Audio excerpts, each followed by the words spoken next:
that God has finally answered their prayers. The sufferings of the masses have reached up to high heavens. Petrol price is now 1,300. People even queue for it. The masses are crying.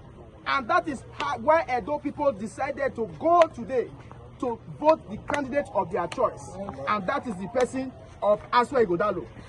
But we were surprised that now the process of election is supposed to be collation from ward to from units to ward, then from ward to local government. But that has been truncated now.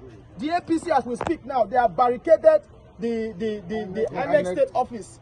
They are not allowing anybody to enter.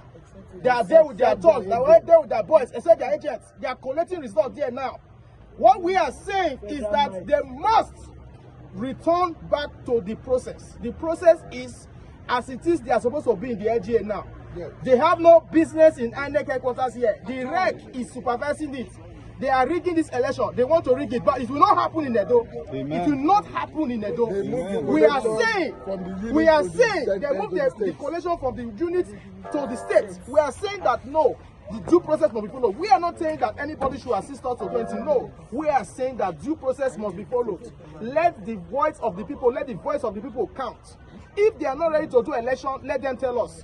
But because we have done this election today and because we are coasting, they cannot try this. I have said it times again. Nobody will live here. Nobody. We are only 4 exits to Edo.